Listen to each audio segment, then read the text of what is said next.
Chapter 1300. Duque was at a loss for words.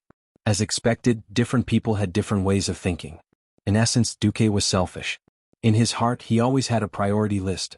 First, he had to protect himself, then his harem, then his friends and family.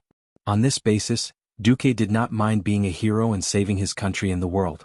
But a true hero would first be the world, then the country, and finally the individual. No one was born great, but those with noble bloodlines could also fall into the deepest darkness. No matter what kind of education or circumstances a person received to have such a grand idea and then put it into action, they should be praised and praised. Yes. Even if the sky collapsed, the tall one would hold it up. If no one was willing to be the tall hero, then when the sky finally collapsed, the short one would not be able to survive either. Everyone understood this logic, but how many could actually do it? Obviously, Khadgar was one of them. In this life, Duque seemed to have absorbed Khadgar's fate, shouldering many responsibilities that should have been Khadgar's, completing even greater feats than Khadgar himself. From the bottom of his heart, Duque still felt a little guilty. The human heart was very complicated. It was true that Duque could continue to cheat others and trick Khadgar into becoming his magic battery after he improved himself. But what about in the future? Thus, before things got worse, Duque used the parallel world method to improve Khadgar, which was actually a way to save his own soul. Unexpectedly, Khadgar laughed and said, "The world is about to be destroyed by demons, I don't care who's going to be the hero." These words seemed crude but were actually filled with philosophy. Duque's heart was relieved.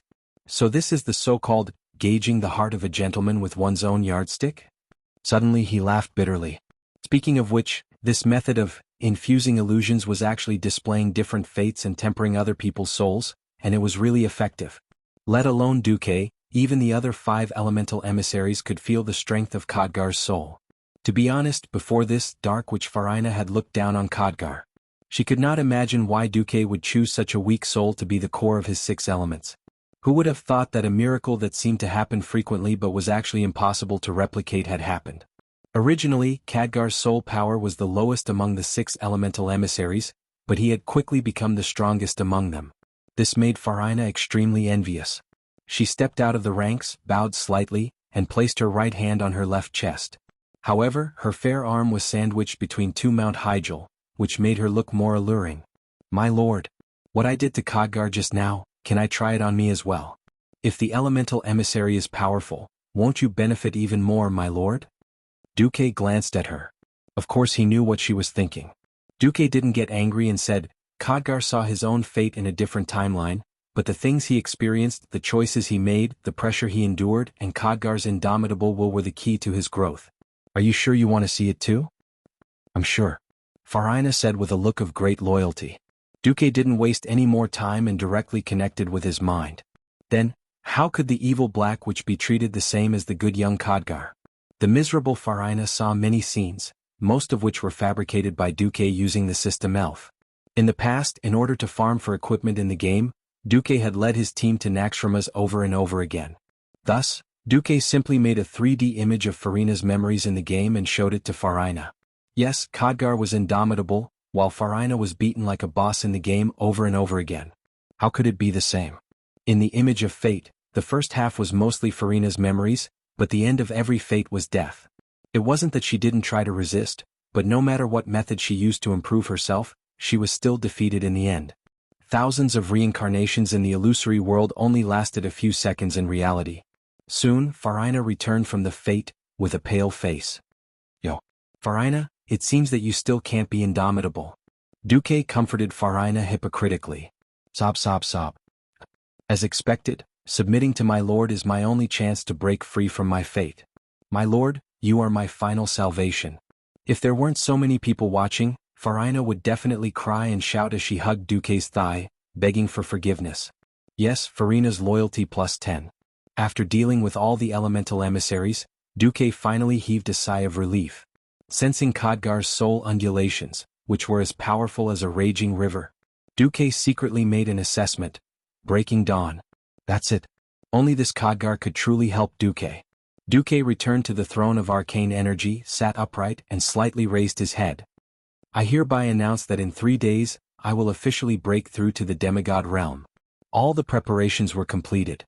Before breaking through to the demigod realm, Duque contacted his lovers for the last time. He knew that Tyrant was currently planning to uproot the insect nests in Silithus. Clipping off Si Thun's wings was something that could not be rushed. At the same time, it was to buy time for Duque. You must come back. I know you are very confident, but you must be careful and prioritize your own safety. I'll wait for you. The magic communication was filled with blessings as well as a hint of sadness. Regardless of which lover it was, they all knew that this was Duque's path. Although no one knew where Duque's magical path would end, as long as Duque himself decided to stop, as Duque's lovers and most loyal supporters, they had no reason to hold him back. Don't worry. I will succeed. Duque's calm smile revealed his strong confidence. 3 days was not a long time and it passed very quickly. The experts loyal to Duque had already entered Karazhan. On the first floor were the guardian knights of Duke Marcus's family, and then Edwin Van Cleef was in charge. In addition, the 2 maids Vanessa and Solarian were also in charge. Duque was at the highest floor of Karazhan, and he had begun to go all out. In an independent space the size of 2 football fields, the ground was covered with magic formations with complicated patterns. These magic formations used the most primitive magic runes of Azeroth, draconic runes. They had many functions such as defending against enemies, communicating with the elemental realm, and so on. All the preparations had been done to the limit that Duque could do. Outside the magic formation, the 6 elemental emissaries were ready. Duque abandoned all distracting thoughts and let out a long breath. Let's begin. Chapter 1301. Becoming a wizard was a step-by-step process of training. If Earth and Sky wizards were purely communicating with heaven and earth and grasped the power to influence the world, then Morning Star, Radiant Moon and Breaking Dawn would further introduce magic from the elemental world, refining their own power and producing something similar to a nuclear reactor, producing magic in a form that was almost perpetual. Once they advanced further, they would be able to communicate with the entire world with power that surpassed the mortal realm. Demigods were existences that had stepped into the realm of gods. After reading through a large number of ancient books, Duque knew that demigods in Azeroth were not simply demigods who had divinity and used it. With divinity, they could only be regarded as pure divine beings, just like the 6 elemental emissaries that Duque had modified. True demigods would forever be a part of Azeroth. Unless they were completely destroyed at their roots, demigods could theoretically be resurrected infinitely. For example, Cenarius' father, the strongest demigod, White Deer Malorn, had been dead for 10,000 years. Who knew that his corpse would come back to scare people? Oh no, to fight against evil. Duque stood in the middle of the magic formation with a hexagram as its shape. He calmed down and even paused the system elf's assistance, using the power of a wizard to feel the world. Silence. Silence. Complete and utter silence. He closed his eyes and turned off his vision, even using magic to prevent any light from entering his eyes through his eyelids. He used a small amount of magic to turn off his hearing, unable to hear anything from the outside world. 2 thin layers of arcane elemental isolation appeared in his nostrils, filtering out all smells. In the sea of consciousness, he isolated his tongue's sense of taste. Finally, his entire soul was pulled out of his body under the effect of the magic formation. It was a very mysterious feeling. His body was clearly below him, but he was floating in the air. Instead of looking back at his body like a curious baby, Duque let go of his spiritual touch. It extended out from the room. The next second he felt all the sensations in Karazhan, the sound of the wind echoing in the corridor, the spiritual energy undulations of the patrolling Einherjar, the flow of air through the tiny cracks in the walls. In the next second, his spirit sense spread to the entire upwind trail, and he sensed the vitality hidden under the charred ground. In the third second, Duque's senses had spread to the entire planet Azeroth. Although the feedback was very vague and there were many uncertainties, Duque was very sure that he could already feel the world's breathing, pulse, the cycle of life and the world's pain. The closest pain came from the southeast, where the cursed land was located. The door of darkness was like a wound left behind by a sharp weapon. Not only was it unable to heal, it was also like an abscess that caused the world to bleed in pain. In the far northwest was Mount Hyjal. The destruction of the Holy Mountain and the World Tree had undoubtedly left a deep scar on this land. The more recent pain came from the far west, and Duque instinctively sensed that it was Silithus. The ancient god Si Thun was overdrawing the power of the earth to create its insect servants almost infinitely. However, after the pain, Azeroth's immune system seemed to have been stimulated, or it could be said that Azeroth, which had the consciousness of the cycle of life, finally produced the most intense stress response. That's right. Mother Earth was awakening, and in her unique way she was protecting herself and every life on this planet. Duque could clearly feel that the shackles of the upper limit of life had been unlocked by Azeroth, and the upper limit of the world's power for the mortal guardians was also rising. Since the Door of Darkness, Duque had regarded himself as the guardian of the world, and he had earnestly fulfilled his obligations as a guardian. At the same time, Duque felt the favor of the goddess of fate, and after Thun came out to cause trouble, he quickly obtained a few portions of divinity. Although Duque wanted to attribute all the success to his own efforts, Duque's subconscious was very clear that everything was not a coincidence. Some people were born with divine strength. Some people were born with wisdom. And some people were often accompanied by luck. However, in the mortal world, fate was ever-changing. The fate of millions of people was like duckweed, surging with the waves, unable to control themselves. Even so, the ones who succeeded in the end were the combination of talent, hard work, and luck, and the true king who grew up after experiencing countless tribulations. So today, at the beginning of the opening of the world's authority, Duque wanted to be the first person to eat crabs. When his soul began to sing and began to call the whole world. Almost immediately, the world responded to Duque. With the appearance of the purple-blue pillar of light at the top of Karazhan's tower, the entire Eastern Kingdom continent, and even the entire world of Azeroth, all professionals and transcendents felt an inexplicable throbbing in their hearts. Every powerful existence, one by one, turned their heads and looked in the direction of Karazhan, following the direction of the throbbing in their hearts. The world in front of them seemed to have stopped at this moment. The wind was still and the leaves were hanging quietly. The sand in the air maintained its tumbling posture.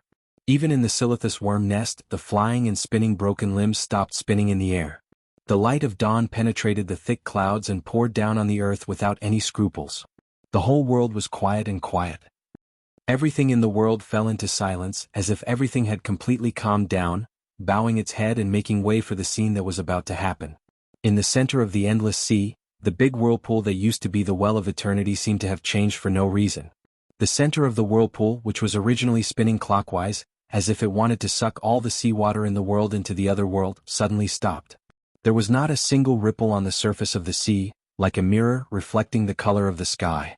Unknowingly, Duque opened his eyes, and in his pupils, there was the same whirlpool-like arcane light as in the original endless sea.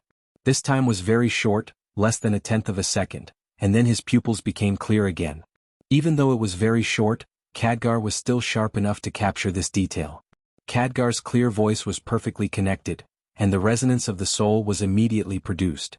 In the name of the Wanderer of the Stars, the Seeker of Knowledge and the Supreme Ruler of Arcane Magic, I declare to the world, my Lord Duke Marcus is the Master of Arcane Magic. At this moment, all the mages in the world felt that the magic power in their bodies had begun to slightly deviate. The core of their magic power was leaving them in fear. Chapter 1302. The Lord of the Arcane. It meant that a brand new existence had declared its dominion over arcane power in the name of the world to all mages who used arcane spells in the world. Although this dominion was not complete or absolute, and as long as one carefully sensed it, they would realize that this dominion excluded the dragons. However, being controlled by others was never something that made Pharaoh happy. For example, if a true god who controlled a certain domain wanted to use magic in that domain, he had to use it in the name of that existence and follow its rules. The goddess of the moon Elun was an example. To use any magic related to the moon, the incantation had to be preceded by the words, in the name of the goddess of the moon Elun.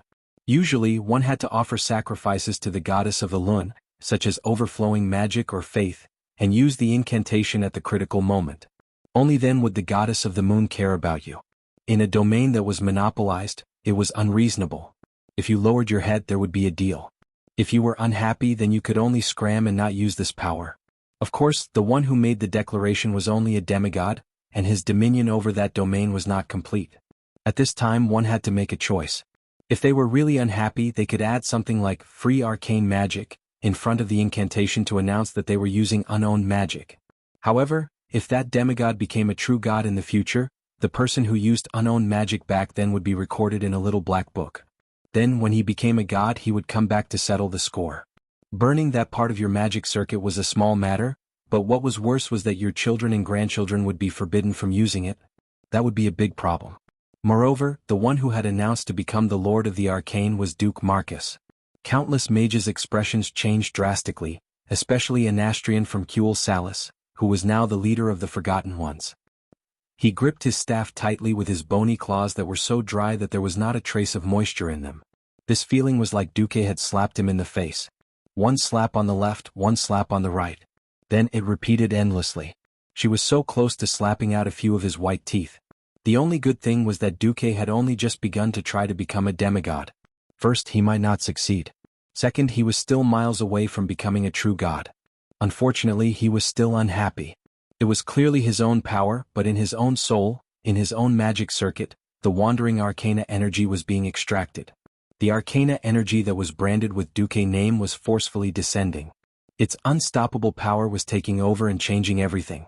Not every wizard was named Anastrian, and not every wizard had crossed the threshold of Radiant Moon.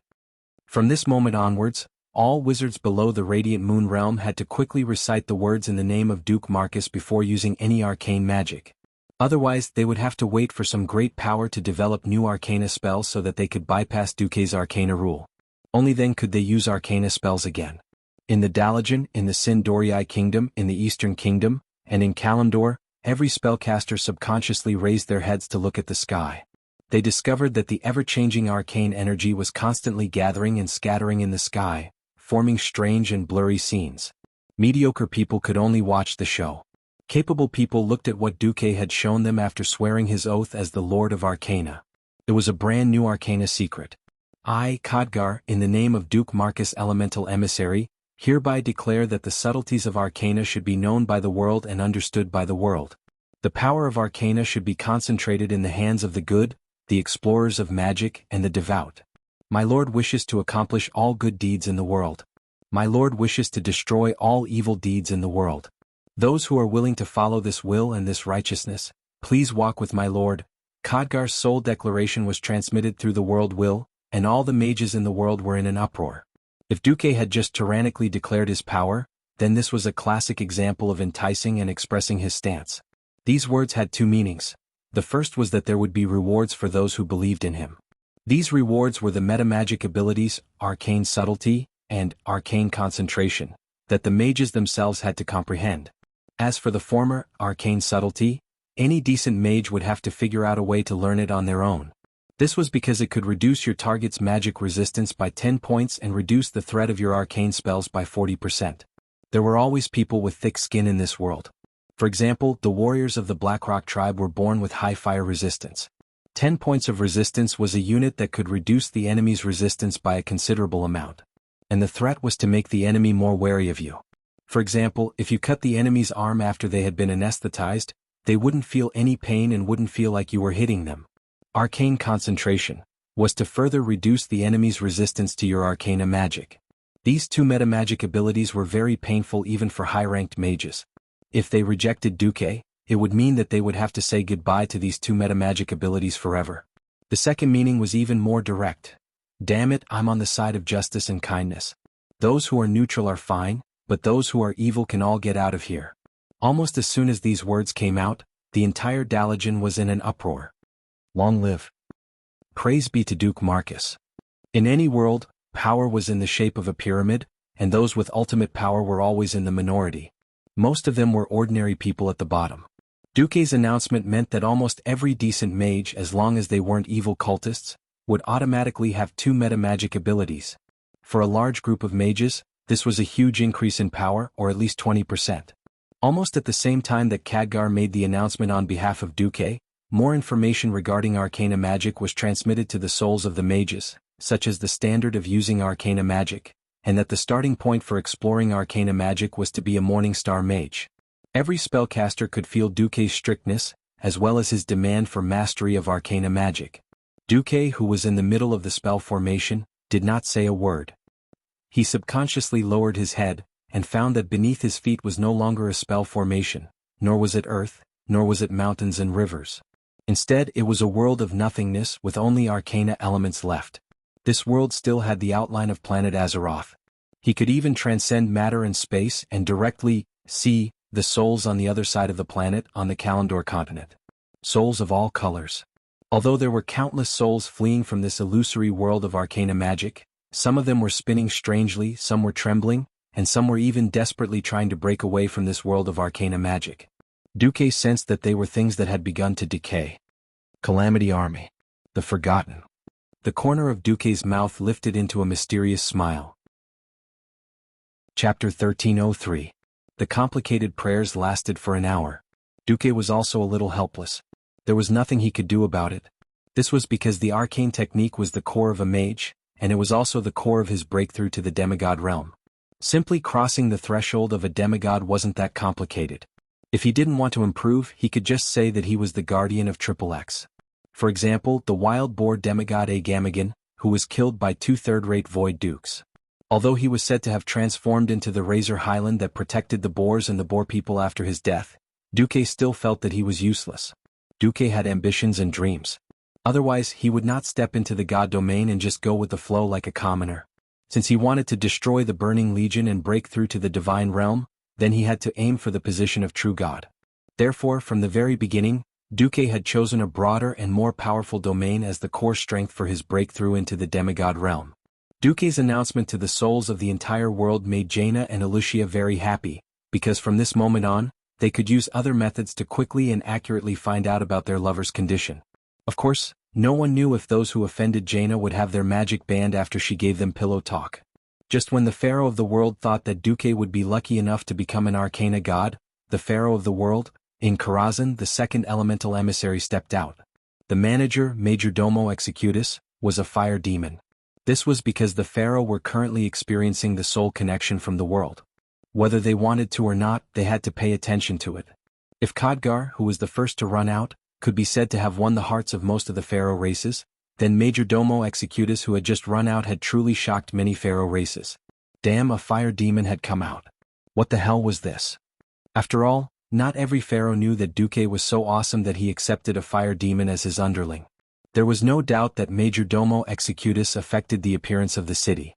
He looked weak, but his strength was actually at the level of a boss.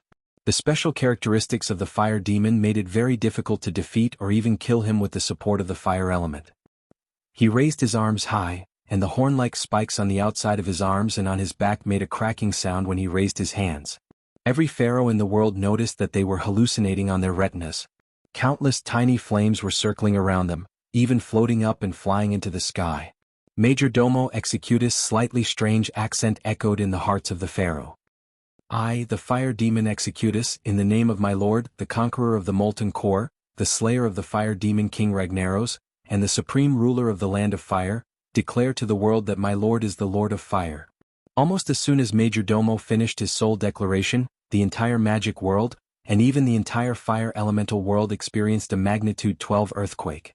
Since ancient times, the four elemental realms had always been in the hands of the four elemental lords. Their dominance over the four elements could be traced back to the War of the Sovereigns 25,000 years ago. Before that, there were no written records of the world. Therefore, Duque's declaration that he was the Lord of Fire was no longer a slap in the face, but a complete declaration of war. As the saying went, cutting off one's path to wealth was like killing one's parents. By doing this, Duque had undoubtedly abused all of Ragnaros' ancestors. Although Lager probably had no ancestors to say, anyway, Duque didn't care. Facing the extremely violent and furious Ragnaros, Duque had already destroyed one of his most important clones. According to the original history, in the future, in the land of fire in Lager's lair, the mortal heroes would definitely fight with Lager. Offending him once was offending him n times was also offending him. Since he had offended Ragnaros to death, Duque wouldn't give Ragnaros any face and directly announced that he was the Lord of Fire. If Duque's declaration to all the pharaoh in the world that he was the Lord of Arcane Magic was slightly overbearing, then it was undeniably domineering now. Almost immediately, Ragnaros, who had been forced to sleep due to being injured again, was forced to wake up. After confirming the soul transmission again, Lager was extremely furious. Duke Marcus, you despicable person who colluded with a traitor to destroy my clones and my holy land. I won't spare you. Just you wait, I swear I will burn you and this damn world to ashes. At this moment, almost every mage could feel the terrifying waves of anger coming from the fire elemental realm. However, the reaction of the pharaoh was, ha ha. Good. Well done. His Excellency Duke Marcus is mighty and domineering. Almost every mage cheered and jumped for joy. It was simple. Compared to the ownerless arcane elements, the more primitive fire element basically had a master, and its master was the elemental demigod Ragnaros. Of course, this guy wasn't a good person. He had always occupied the fire element and forbade anything other than fire elemental beings from using it. However, when he fought against the Titans in the War of Domination, he was viciously defeated. In the end, he was greatly injured and imprisoned in the elemental plane, losing his absolute control over the fire element. This was why mortal mages had the opportunity to use the fire element. Of course, in order to avoid Lager's Lord, the mages had no choice but to choose spells that consumed more magic power. Duque had complained countless times in the past, playing with fire spells really consumes a lot of magic power. Now that Duque was fighting Ragnaros for control over the fire element, no matter what the result was, at least he could vent his anger. Moreover, Duque was now making a big deal out of it. With a wave of his hand, he announced that as long as he succeeded in becoming a demigod, the magic power consumption of all fire spells would be reduced by 20%. This time, every mage was so excited that they cried out in joy. I can't. Lord Duke Marcus, please succeed in becoming a demigod. Please become the god of mages. All of the Dalajan, and even all of the pharaoh's compatriots in the magic world were in an uproar. With the ecstasy of the fire element and the elemental emissary of the ice element, the ice dragon Saffron appeared. The prayer changed. I am Saffron. In the name of my lord Duke Marcus, I declare that my lord is the incarnation of frost, the transcender of absolute zero, the blizzard that freezes all evil. This time it sounded very famous. Anyone with a discerning eye would know that Duque's demand for the frost domain was relatively low. It was just enough for him to use. Others were puzzled by this. Why was Duque so domineering towards other domains, but so uninterested in the frost domain? Jaina was the only one who burst into tears. Sparkling tears streamed down her exquisite face. She knew that it wasn't that Duque didn't have the courage to do it, but that the god of ice element was left for her to break through. Chapter 1304. Duque announced that his divine realm involved 3 elements. In the eyes of outsiders, Duque definitely wanted to become the god of mages. It was natural for the strongest archmage to want to break through the limits and become the god of mages. No one was surprised. Just like when Medivh borrowed the magic of the Tirisful Parliament to break through to the demigod realm, he chose the space magic that he was best at. That was why Medivh was an interstellar wanderer. Before this, only mages were affected. Because it was a time of war, many pharaoh had priests around him. Regarding this grand occasion, the priests held an indifferent attitude and came to watch the show. At most, they carefully savored the special elemental aura around the mages. Soon they found something strange. The air was filled with the familiar holiness of the priests and holy knights. It was as if they were in the Holy Church of Stratholme, or the Lights Hope Chapel in the Eastern Plaguelands. The holy statues of the sages stood in the middle of it, gazing at everyone with eyes that seemed to transcend time and space. Wait, don't tell me Lord Duke Marcus wants to dabble in the holy light too? They guessed right. The next person who appeared shocked all the priests and made them lose the ability to speak. This was because in their spiritual vision, they saw the former Archbishop of Holy Light, Alonso's Fail. Holy Light above, Lord Fail has been resurrected? No. Look at his body, it's translucent. Is that a Holy Spirit? It should be. In the elemental domain, most priests were amusing idiots with little knowledge. They would never guess that Alonso's was now a light elemental creature. I, Alonso's Fail, accept the request of my friend Duke Marcus to be his envoy of Holy Light. In the name of my friend, I swear that my friend is the preacher of Holy Light, the guardian of truth and justice. My friend will spread the 3 great virtues and dispel all evil in the world. From the perspective of the origin of the world, this announcement was not the most powerful one. But from the perspective of the mortal world, this announcement caused the most shock. In the church square of Stormwind City, the commoners who gathered to pray every day saw the entire church of Holy Light emitting dazzling golden light that pierced the clouds. In the distance, people seemed to hear countless little angels singing happily. In the church, every monk, priest, and holy knight saw it with their own eyes. The statue of the sage was actually trembling slightly. The holy light surging on the statue was like the ripples set off by the wind blowing on the surface of the water, one after another, shaking non-stop. Holy light above. Praise you, Duke Marcus. Sure enough, your name will become sacred. Duke Marcus, your name will indeed become holy. If Dukla's appearance of Alonso's Fail could be said to be shocking, then the appearance of Dark Witch Farina would cause the warlocks to be burnt to a crisp. Although Farina had tried her best to wear a dignified gown, she had played the honey trap for so long. Her coquettish charm had already seeped into every corner of her soul. Therefore her every move seemed so charming. Even her declaration seemed to be an invitation. I am Farina, the Black Witch. I have answered the call of my lord, and I hereby announce to the world that my lord is the Blade of Darkness. He does not use the power of darkness but does things of light. After Farina, it was Thaddeus' turn to make a similar announcement. However, after the initial shock, his existence seemed to be dispensable. Only the druids and shamans who were closest to nature and used the power of wind and lightning heard Thaddeus' announcement. They were extremely embarrassed. Damn it, you're a mage, yet you've already dabbled in the power of wind and lightning. Then what are we, the true envoys of nature, supposed to do? What was interesting was that Sal had heard it too. The tribal chief had a constipated expression on his face. The world-class announcement of the 6 elemental emissaries was indeed shocking. Duque knew very well that this was just an appetizer. It could even be a stepping stone for a mortal to step into the god realm. One could only rely on themselves to pass the trial. Countless extraordinary beings in the world had their eyes on the outside of Karazhan. Even though Karazhan's perfect protection blocked these gazes from directly peeping inside, Duque could still clearly feel all this. Some were kind, curious, malicious, prying, and there were also those who were ready to watch a joke. Although Duque used arcane, fire, and ice as his foundation, and the other 3 as supplements, it seemed clear at first glance that he had a wide range of powers and a promising future. Only the extraordinary knew that the difficulty for Duque to step into the god realm was already dozens of times higher than that of ordinary weak demigods. Considering that Duque was going to fight Ragnaros, the king of fire demons, in the end, the increase in difficulty caused by the difficulty of invisibility was immeasurable. What the outside world thought and did was the outside world's business. Even though outside the magic array, his 6 elemental emissaries were constantly chanting prayers, Duque was completely unaware of it. He calmed down, completely calming down. At the same time he slowly opened the system genie. With the help of the system, he adjusted every cell in his body, striving to make the compatibility between his body and soul infinitely close to 100%. The magic hidden in his blood began to flow with the pulse of his heart, pouring into every corner of his body. In the magic circuit, with the arcane circuit as the core, ice and fire as supplements, holy, shadow, and thunder as secondary, it began to carry out an orderly self-cycle, spreading the benefits. Ba-thump, ba-thump.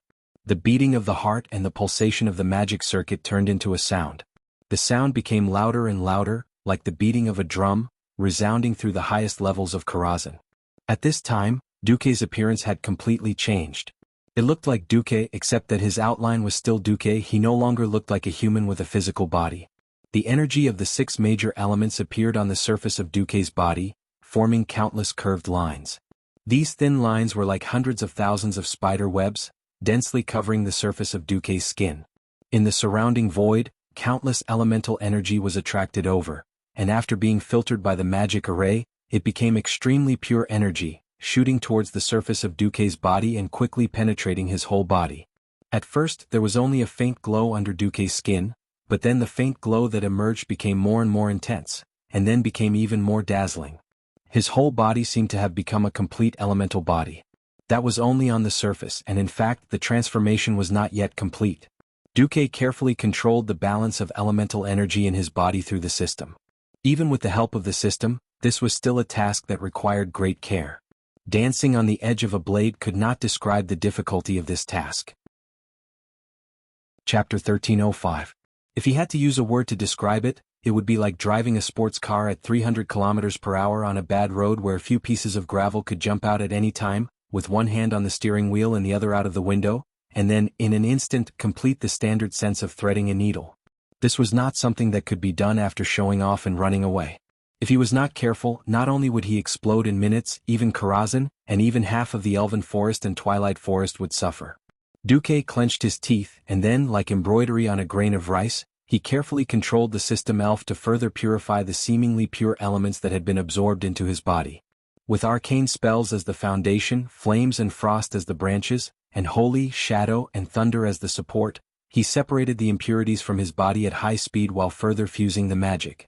He carefully compressed them, wrapped them with his consciousness, and directed them to where they needed to go under his spiritual guidance. At the same time, every drop of magic was branded with Duque's soul. It was a very fast process.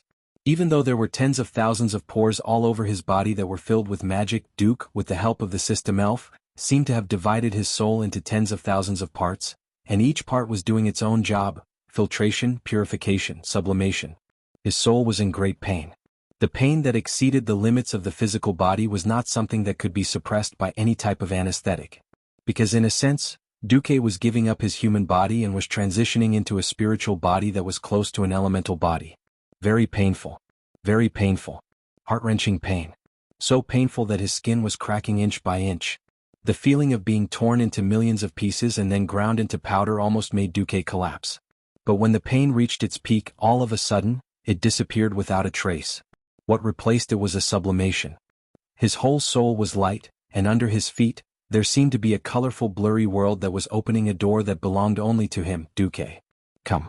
Welcome, our new companion. A misty neutral voice said in the common language. The 6 elements stood in a 6-pointed star position, floating behind Duque. His soul slowly descended, and the next moment, Duque felt as if a certain unimportant memory of his was being asked if he could read it. Duque subconsciously agreed. Then, a majestic palace appeared in front of him. It was a Gothic palace, somewhat similar to Notre Dame de Paris, an epoch-making landmark in the history of European architecture on Earth. The first thing that came into view was the towering spire that pierced through the clouds. The facade had a unique style and the structure was rigorous. It looked very majestic and solemn. It is divided longitudinally by pilasters into 3 blocks, and horizontally by 3 bands of ornamentation, of which, at the bottom, there are 3 recessed doorways. Above the doorway was the so-called demigod corridor. On it were statues representing the forest god Cenarius, the white deer god Malorn, and many others. Higher up was the corridor of the true god. There were clearly 6 statues, but the only ones that Duque could distinguish were the moon goddess Elun and sea Thun. The rest were all blurry. The huge and luxurious door opened with a loud bang. Duque strode in. The scene in front of him made Duque a little stunned. The inside was more like a semicircular theater, and the position at the front was obviously for the true god. As a newly ascended demigod, Duque could only be at the outermost circle. Duque didn't mind. Following the guidance of his soul, he found an empty position. He wasn't surprised that such a large temple was empty, because he saw a huge illusory existence next to his position. It was an existence that seemed both real and fake, as if it was pretending to sleep, but it also seemed like it was really sleeping. Even in this life, Duque didn't directly come into contact with it, but he could still recognize it from its green appearance. It was the demigod Cenarius, who should have been killed by Grandpa Roar. Duque frowned slightly. He walked around the huge Cenarius, and when he came to his position, an elemental throne with 6 colors rose naturally and lifted Duque's body onto the throne. At the same time, Duque saw his name in a daze. It was like a pen sticker used by primary school students. It was an empty name with only a hook and no meaning. It floated not far from Duque's chest. Duque pointed his finger, and the 6 elements automatically condensed on his finger according to the proportion. Duque used his finger as a pen and wrote his name in a flamboyant manner. The illusory frame absorbed Duque's name like soil absorbing rainwater. In his spiritual vision, Duque could feel the magic power in his body disappearing at the speed of a river. At the same time, with the magic power stirring, it seemed to have become a chaotic mass with 6 colors in his spiritual sea. It was very unclear. Gradually, slowly, Duque could tell that it was the divinity he had absorbed into his body. Under the washing of the high-purity magic power, the 6 types of divinity merged into one and bloomed with the light of life. The chaos was constantly washed away, and the divinity in his perception became clearer. The mark of the previous owner in the divinity separated at this time and attached a new soul name. Blue arcane magic. Red flames. White frost. Golden holiness. Black shadows. Purple thunder. The 6 colors blended and quickly formed a rainbow. Following the movements of Duque's hands, it was shaped and fixed in Duque's soul. This was Duque engraving his name in the core of the world. It was also Duque shaping his demigod soul, a super strong soul that was far superior to ordinary souls. Duque's magic power and soul power continued to be consumed at a high speed at this time.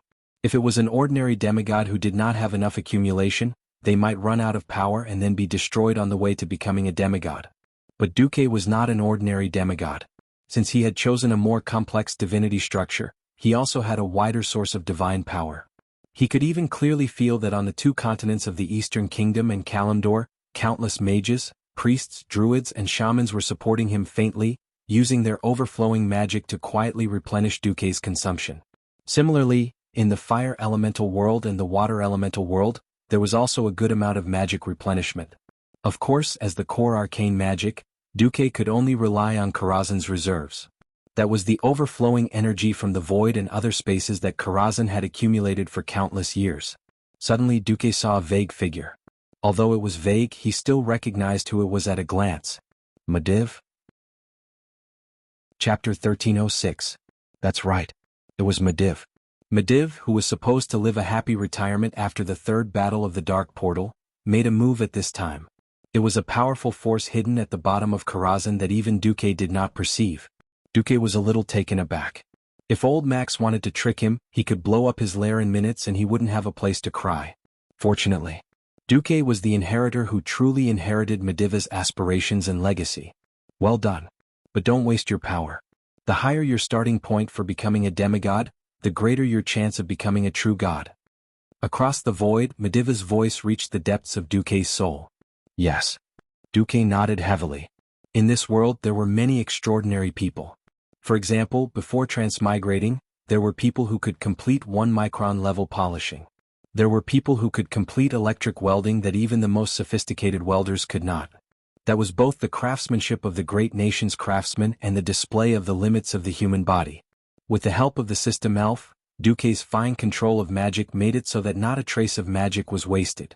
The magic passed through the soul shell, converged, condensed, and then refined. One could see the divinity condensing at high speed, forming the form Duque wanted. Before this, Duque, who had read countless ancient books and visited Aegwynn, learned that every demigod had to condense their own divinity symbol. This symbol was both the symbol of a demigod and the source of his core power. The animal-type demigod was very simple. Its symbol was himself, and at most it could strengthen a certain part. For example, the god of boars strengthened his pair of fangs. But Duque was working towards the position of the god of mages, and it would be a bit of a waste to have a human form that looked exactly like himself. The divinity symbol could be used to do more things. After thinking hard for a long time, Duque made his decision. At this moment, Duque did not hesitate. The divinity symbol began to appear. First it was a line, then countless parallel lines, and then branches intersected with each other, forming nodes, turning into a huge web. At first glance, Duque looked like a spider weaving a web. However, that was not the case. Because if someone were to observe carefully, they would discover that there was something like a broadcast tower at each node, sending out magical fluctuations. What Duque did was to cover the entire planet Azeroth with his net. With Duque's current strength, it was actually quite strenuous. Therefore, Duque avoided the important and focused on the trivial. He established the thickest network and the most powerful signal devices in every alliance or horde main city in the Eastern Kingdom and Kalimdor continent. That's right. What Duque was going to do was to build a magic internet, and every node would be a super large router that would spread his network wirelessly like a Wi-Fi signal. The weave is a good thing. More brainless operation, faster speed, and less mana consumption. The price he paid was just the free magic power that Pharaoh gave him when he wasn't using magic. Do you want to get on the weave? Sure, please enter your Wi-Fi password. Great Duque spell. Duque big magic stick. Demigod Duque great magic stick. It seemed that Duque was definitely a saint. Since ancient times, there had never been someone with such a conscience. In fact, Duque was very unscrupulous. This was like a bank helping customers save money and giving them a current interest of 1%. Then, if anyone wanted a loan, 8% would be the minimum. This was not Duque being unscrupulous. His honest and reliable little husband had explained it. Ordinary borrowing of magic power was not a problem. He could use the magic power that he saved daily. What if he needed to overdraw? The interest was higher and it was daily interest. The consequences of not paying back money owed to the bank were very serious. In a society governed by law, the most they could do was to blacklist you and forbid you from spending too much. Duque. Sorry. Even if he died, he would have to pay the debt. If he really died, even his soul would have to work for Duque. Cough cough. At this moment, not a single pharaoh had realized how kind Duque's unscrupulous work was. When Duque spread the magic network across the 2 continents, Duque finally stepped onto the ladder of demigods. Duque's soul returned to his brand new body and slowly opened his eyes. The awakened Duque's black eyes shone with the light of new life. In the name of Duke Marcus, I announce the establishment of the magic network. The voice was not loud, but it reverberated throughout the entire magic world like thunder. The ones who heard it the most were naturally the mages, followed by the priests, and finally the warlocks, shamans, druids, and holy knights. The entire fire and water elemental world, along with the arcane energy that reverberated in the starry sky outside the Azeroth atmosphere, injected magic power into the magic network that covered the two continents. The trembling of the elemental sea had turned into a roar at this moment. This low and novel sound resonated thousands of times, as if it was tempting every spellcaster to try it. The first pharaoh to try the crab appeared. In the Dalajan shooting range, a Morning Star wizard shouted, "I once trained under Lord Marcus. Though he never took me in as a direct disciple, he definitely wouldn't cheat me." With that, he raised his magic staff and chanted an incantation. To be honest, those who hung out often knew each other's capabilities. The onlookers were astonished to see that the power of this fellow's pyroblast had increased by more than 30%. Originally, it could only hit a magic target halfway, but now it was sent flying. Wow, that's amazing. New things were often more difficult to implement. Duque had originally considered this point, which was why he had given such a huge discount. Who knew that while ideals were beautiful, reality was cruel. It was not that no one used it, nor was it that no one was willing to pay. It was just that too many people used it, and the mana in the magic network could not keep up. Damn, Duque cursed, hurriedly drawing in more mana from the two major elemental realms. The water elemental realm was still fine. The great water elemental lord, Neptulin, had died in the War of Domination and had yet to be revived. However, the boss of the fire elemental realm, Ragnaros, was still here. Even though he had been in a state of deep sleep to recover, he had long since been woken up by Duque. Faced with Duque, who had announced that he would raid his home and still had the audacity to ask for mana from his lair, Ragnaros immediately shouted in the fire elemental language. There was no need to translate those vulgar words that would lead children astray. In any case, the general gist of it was, "Uncle can bear it, Aunt can't bear it. You Duque whatever." The fire elemental mana was stuck and Duque almost died on the spot. As a demigod, he did not have the ability to absorb mana from the fire elemental realm. Seeing that the fire elemental mana in the weave was about to be exhausted, the unscrupulous merchant Duque made up his mind and used his ultimate move. The final explanation belongs to the master of the weave, the demigod Duke Marcus. Chapter 1307. To celebrate the opening of the weave. The first 10 spellcasters to be bound to the weave will receive a supreme gift pack. Regardless of their rank, they will enjoy a 50% discount on magic power for 10 years, and 3 additional metamagic specializations for each element. The first 100 to be bound to the weave will receive a golden gift pack. The first 1,000 to be bound to the weave will receive a silver gift pack. Anyone who is bound to the weave will receive a beginner's gift pack, which can be stacked with the previous packs. Spellcasters of the Alliance will enjoy an additional 95% discount on magic power consumption. Those of Stormwind nationality will enjoy an additional 88% discount on magic power consumption. In reality, after the first 1,000, the weave's mana would basically be balanced, and Duque would not need to dig Peter to pay Paul. Not to mention those at the back, even those at the front would not necessarily be able to take advantage of Duque. It was just like how the so-called local handicrafts in Duze's previous world were all from Iwu.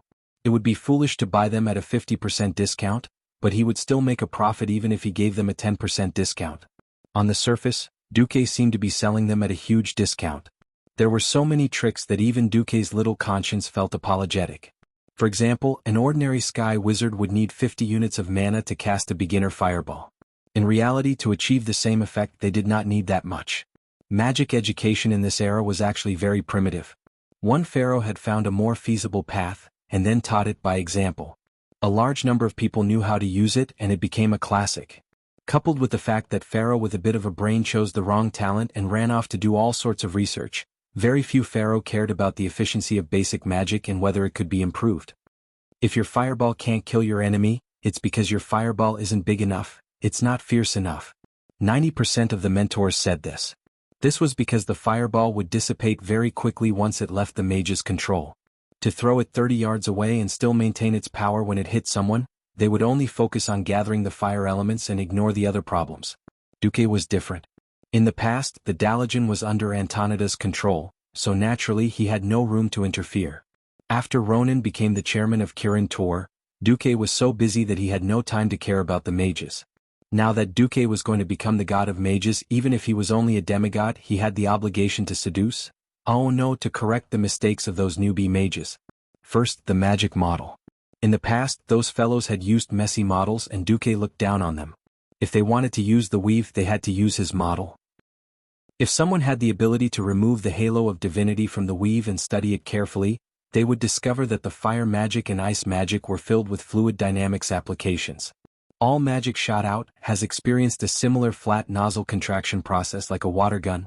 Next was the predetermined firing trajectory. In the past, the spells would be thrown out in a straight line, and they wouldn't care where they flew halfway.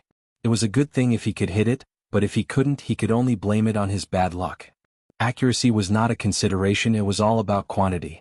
This was also why the mages had to form teams of mages to be more powerful. Because blindly and randomly shooting, no matter how reckless the enemy was, they would be blasted to pieces. Now Duque paid attention to the firing trajectory of magic. Any flow of fire or ice magic was actually a process of heat change and transfer. If a little more magic was used in advance to disperse the heat or cold air between oneself and the target, then according to the laws of thermodynamics, heat could spontaneously transfer from a hot object to a cold object, but it could not spontaneously transfer from a low-temperature object to a high-temperature object. This allowed fireballs and ice arrows to follow the predetermined trajectory to attack the target.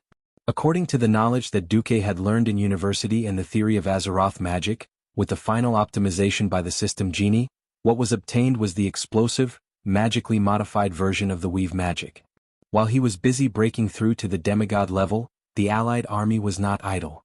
With the support of Tyron's true Starfall, they had a plan and step-by-step to sweep Silithus clean. After using up the wreckage of the void battleships that could be smashed down from the atmosphere, they finally completely destroyed the 3 insect nests of Ash, Leg and Zora. Under the cover of the flying fortress Naxxramas, the allied army began to slowly advance in the direction of the ancient city of Ahn'Qiraj. In the War of the Shifting Sands, it was the dragons who obtained air superiority for the night elves. They used their powerful breath and unstoppable strength to reap the lives of the Qiraj insect people. In this life, when most of the dragons were tied up in the void battlefield, it was the terrifying cannons of the flying fortress that cleaned up all the insect people of a large scale. The exploding Type 3 bombs easily cleared up large areas of the airspace. The high explosive bombs mercilessly plowed the ground. 1,000 years ago, the night elves under Fandrel's command practically braved the rain of insect corpses to advance. Today, 1,000 years later, the ones opening the way were steam tanks equipped with anti-sand filters. They used the huge engines with shovels to open a bloody path for the Allied army. Because the largest insect nest had been completely destroyed, the Allied army didn't spend much effort to reach the wall of beetles. The wall of beetles outside of Ahn'Qiraj had continuously spewed out swarms of insects during the War of the Shifting Sands 1,000 years ago, almost destroying all of Kalimdor. This time, thanks to Duque letting Naxxramas fall from Ahn'Qiraj and removing the other insect nests first, there weren't many insects left on the beetle platform in front of the wall of beetles. But everyone knew that in time, when the ancient god of Ahn'Qiraj, Si-Thun, regained his breath, the swarm of insects would once again rush out at an extremely high density and speed. At that time, any formation, any defense would be completely destroyed. To clean up this situation, they had to open the wall of beetles again, kill their way into Ahn'Qiraj and completely get rid of Si-Thun. The night elf priestess Heloma held the quicksand staff in her hand. 1,000 years ago, because Fandral Staghelm's son died, the furious Fandral smashed the quicksand staff and cut off his connection with the dragons. But this time, with the united efforts of the allied army, the staff was reforged. Heloma explained at the end, the wall of beetles must be opened again. The seal from before was already incomplete. After General Marcus smashed Naxxramas into Ahn'Qiraj, the seal was already on the verge of collapse. No need to say more, we all understand. Sar nodded. On the other side, Magni swung the Balrog hammer, looking eager to give it a try. Behind him, other than Duque and the missing Ronin and the rest, stood all the powerhouses of the Alliance, including William. A few days ago, the team led by William finally killed the evil god hacker in Zul, Gurub, and then the entire team teleported over to meet up with the main army. Chapter 1308. Clang, the quicksand staff struck a huge gong, and with the deafening sound of the gong, the 10-story wall of beetles suddenly opened the largest door. The next moment, An endless swarm of beetles surged out and attacked the Allied army's formation at the city gate. It was like a huge wave crashing against a stone embankment. Even if they were prepared, all the Allied army could do here was maintain the battle line. Any attempt to advance further was impossible. It was supposed to be like this: fire the cannons, blast them. Naxxrama's new chief commander, Bulang Bronzebeard, shouted. The entire stronghold shone from bottom to top. That was the light of the cannons. For a normal warship, it was already impressive to have a 3-story cannon hold. Naxxrama's had broken this limit. From bottom to top, after modifications, there were a total of 18 stories. The top and bottom 8 stories were all 155mm cannons and below. The middle 6 stories were all kinds of crazy things. Super large mortars, cannons that were originally at the level of railway guns, and even stronghold cannons. The super cannons that were originally abandoned by the dwarves because they were too difficult to transport, or because they were not very practical, were now all pulled out by Magni's orders. It was not easy to get such a big treasure like Naxxrama's, and as a moving stronghold with a main city-level portal.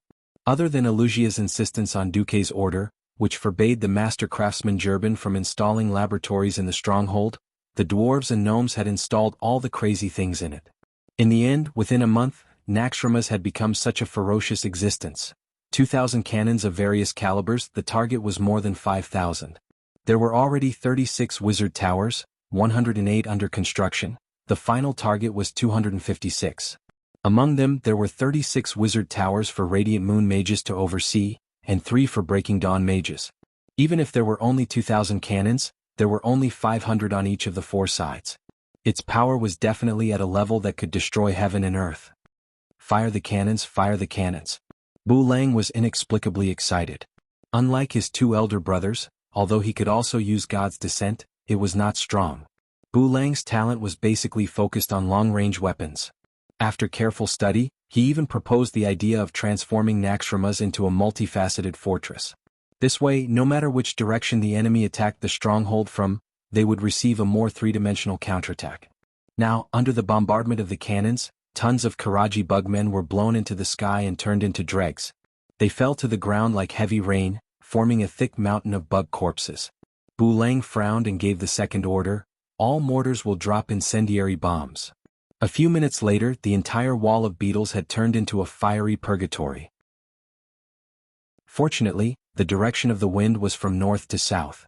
Otherwise, the burnt smell of the insect carcasses would definitely make people unable to eat any meat for a few days. After half a day of bombardment, it seemed that the Kila insect troops also knew that they were no match for the Allied forces in the wilderness, and a large number of insects retreated. Advance, Bulang ordered.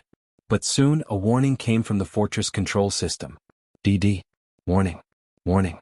There is an unknown gravitational field ahead. Naxxrama's is in danger of crashing again if forced to advance. Apart from Duque, no one understood how this system warning came about. They could only speculate that Si Thun seemed to be up to something. Big brother, do we force an attack? Bulang asked. Magni slapped his third brother's horned helmet. Idiot. Si Thun is an ancient god after all. The Alliance worked so hard to get a floating fortress, it would be terrible if it fell. Next time, see if those magicians would let the Dalajan take the lead? Yes. It was not easy to get such a powerful flying fortress. If it really fell, the Alliance's advantage would be greatly weakened. After spending a whole day, the Alliance used steam tanks and cranes to clear the passage behind the wall of beetles. There were 2 huge areas in front of the Allied forces. The east side was the area that had been hit by Naxxrama's, and was temporarily called the Ankh-Karaj ruins. There were a lot of powerful creatures detected there.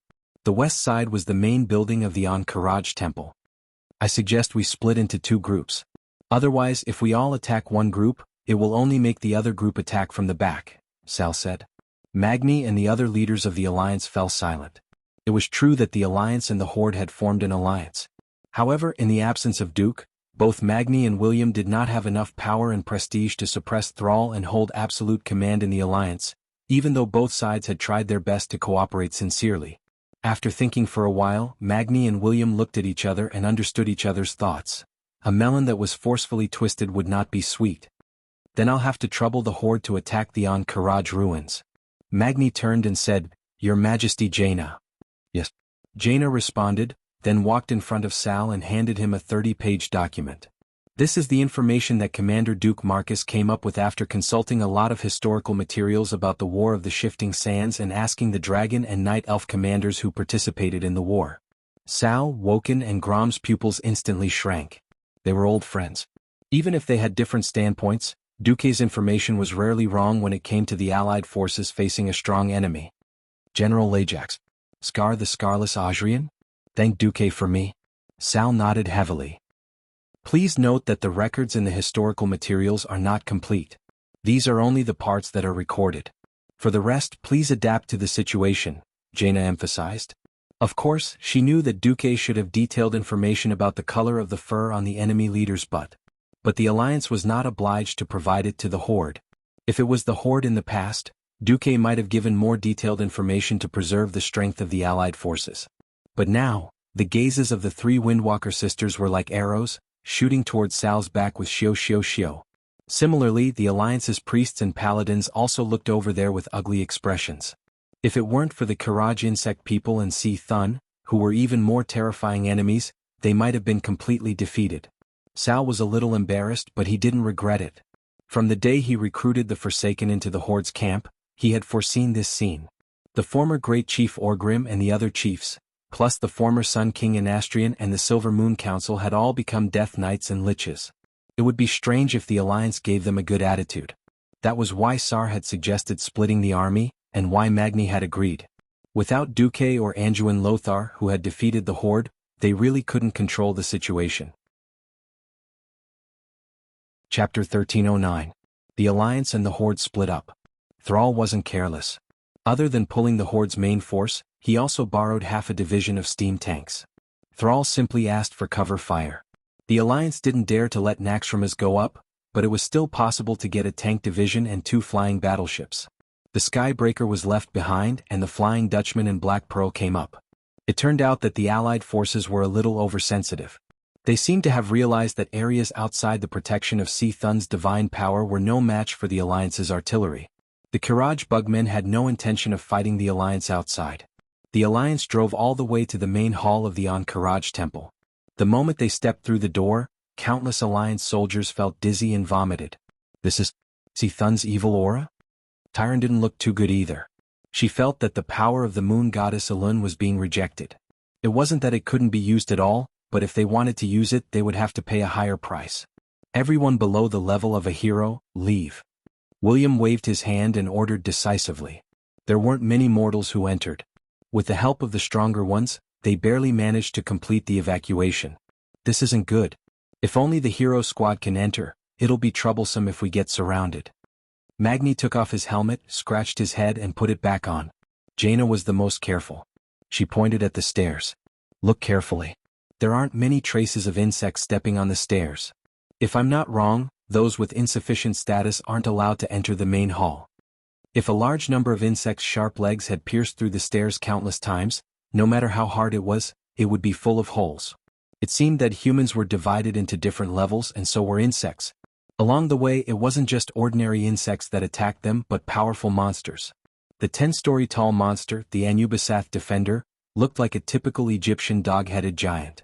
Not only did it leave a deep impression with its heavy punches, it would also self-destruct after dying. If not for Duque's strategy, people would have died in minutes.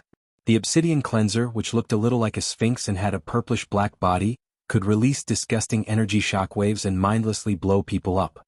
When the Alliance's hero squad slowly advanced in front of the Prophet Skirum, everyone carefully looked through the strategy left behind by Duque. They needed a total of 3 warriors. There weren't many warriors who had stepped into the realm of heroes these days. When Anduin Lothar was still around, all he could see were warriors. Ever since there were paladins who could fight, tank and heal, most of the Alliance's melee classes went to become paladins. Back then the 5 Silver Saints were all warriors. When asked if Gavin Rad and the others could turn back, he said that he was used to it and that it was not good to turn back. He had no choice but to let Bulang Bronzebeard run back to make a cameo. Bulang put down his beloved shotgun, picked up his axe and shield and used charge. He looked pretty decent. Just like that, the eldest and third brother of the Bronzebeard family as well as William, barely made up 3 warrior tanks to tank the boss. As the number 1 in the Ankh-Kiraj Divine Temple, Prophet Skirum's fighting style wasn't too disgusting. Anyone who could beat Majordomo in the molten core should be able to deal with him. In theory, this boss with a lower body like a spider, upper body like a steamed lobster, and a cockroach hanging on its chest shouldn't be difficult to deal with. The problem was that the leader of the Ankh-Karaj Divine Temple wasn't stupid. If he were to stand guard one by one, wouldn't he be waiting for the boss to come and kill him? It was as if he had poked a hornet's nest. Almost as soon as Magni rushed up to fight Skirim, an evil energy wave suddenly spread out from the ground. The range of this wave was so wide that it almost covered an area the size of at least 10 football fields in front of and behind the main gate of the temple. Without any warning, the ground within this area collapsed.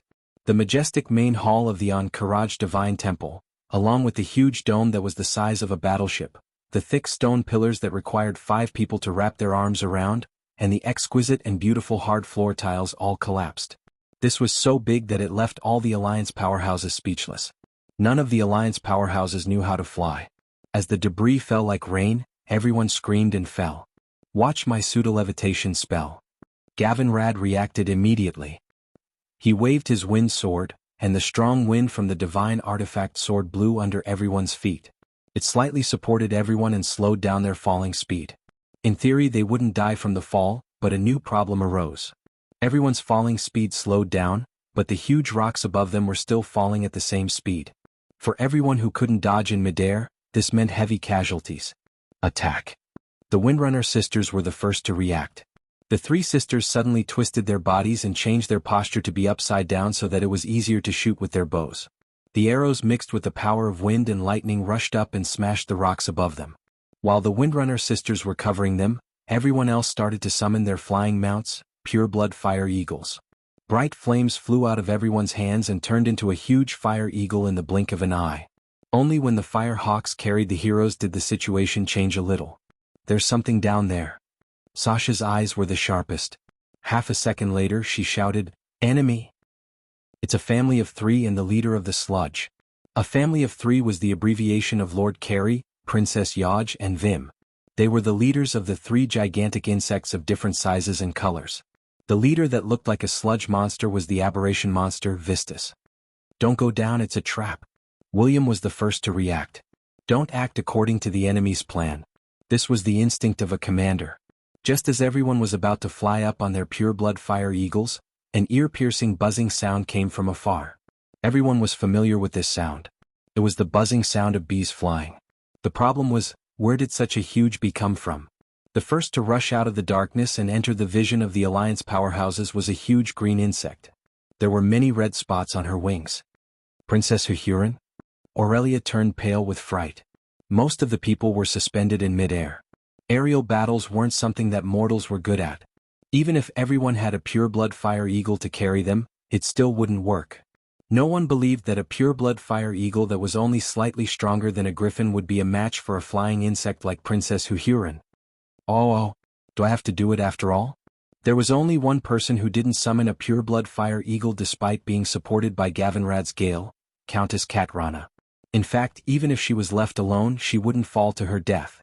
This was because she was the famous Black Dragon Princess, Onyxia. Chapter 13:10. Onyxia let out a long howl, and a pair of black wings grew out of her bare back. Her 4 limbs turned into sharp claws in the blink of an eye, and her smooth and tender skin was instantly covered with dense and solid scales. Her reddish-black robe instantly turned into rags, revealing her colossal dragon body. A meteor hammer-like tail also grew out of her buttocks. In just a breath's time, she had already completely taken on the form of a colossal dragon. Under the surprised gazes of the Alliance heroes, this colossal black dragon was rapidly growing in size and fearlessly charging forward. Well done. Varian exclaimed happily. Originally, William did not have a good impression of Onyxia, the evil black dragon who had caused him so much trouble last year, caused him to split into 2, and even almost gave up the right to rule Stormwind City. If the person who claimed to have subdued her wasn't Duke Marcus, whom he respected, he would have immediately turned hostile and forced the other party to execute this black dragon. Evil must be eradicated. His ghost wolf personality drove him to do so. But now everyone, including William, was extremely glad that the Alliance had Onyxia, a powerful colossal dragon who didn't belong to the Dragon Slumber Shrine, to help them. Without her, the Alliance heroes would probably be beaten up. Let's fly up. "We can't let Magni be up there alone," William shouted. Under his command, the powerhouses all controlled the fire eagles to dodge the falling rocks and fly up. Woo! At this moment, another existence rushed out of the darkness at high speed. From afar, it looked like a little elf soaring among the flowers. She had the appearance of a human and 2 pairs of transparent cicada wings. She was covered with a white veil and wore a low-cut evening gown that bound her breasts. Didn't she look very beautiful? Apart from the 2 horn-like giant bugs on her shoulders, the green claws that were curled up and the pair of feet claws that only had 3 fingers. If that was the case, she was indeed a beauty. The problem was that everyone in the Alliance knew that she was the leader of Karaj Sartura. She used a brainless whirlwind slash right from the start. The formless wind blades easily covered the entire upper floor. She did not participate in the battle between Black Dragon and Princess Huhuran at all. She even took the initiative to avoid the battle.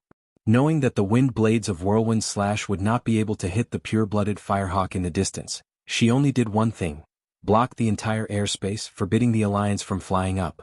Not only her but more Karaj insect people flew over. They took the risk of being killed by falling rocks and sealed off the entire airspace.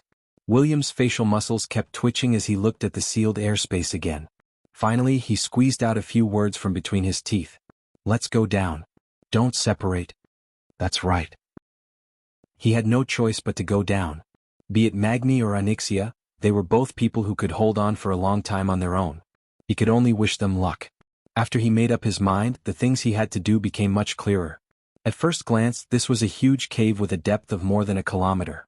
In the vast dark space, there were plenty of places for the flying insects to soar and attack back and forth. Outside, they could have the support of the Alliance's cannons.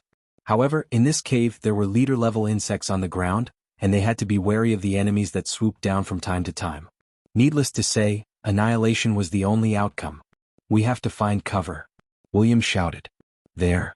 Queen Sylvanas raised her hand and a lightning arrow shot over. Along with the lightning, everyone saw that it was a huge hole in midair.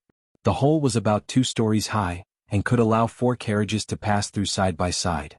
However, for the current situation where there were enemies all around, it was already the best place to hide. No matter how bad it was better than directly falling into the mouths of a family of 3. It was at this moment that Sartura swooped down. As she swept past, she activated a powerful whirlwind slash. The violent wind blades easily scattered the Alliance's flying formation. Brawl Bearhide's firehawk couldn't dodge in time, and was killed by the whirlwind slash on the spot. If he hadn't instantly transformed into a giant bear with thick skin and flesh, he would probably have died as well. "Grab my hand."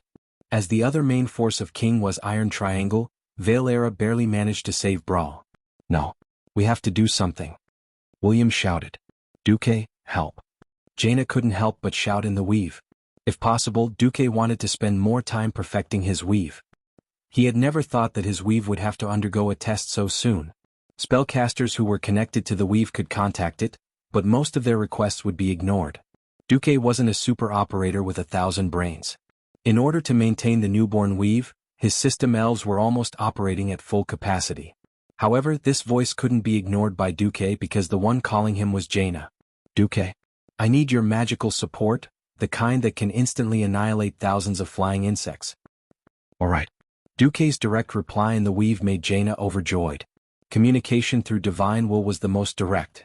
In just half a second, Duque understood the whole story. "Damn it.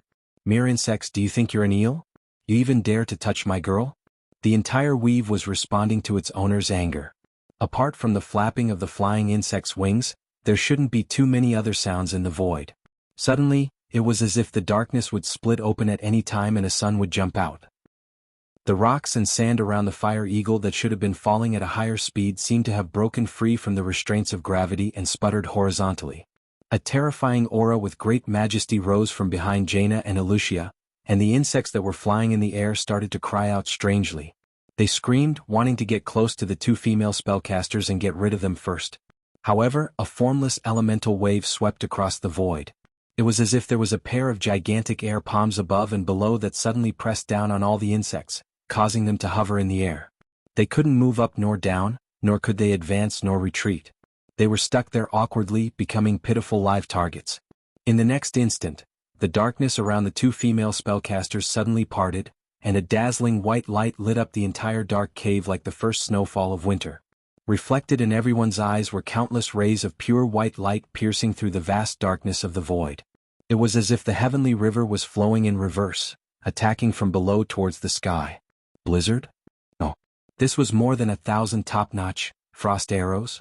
In theory, this would require at least 1,000 radiant moon archmages at the same time, each casting for 5 seconds.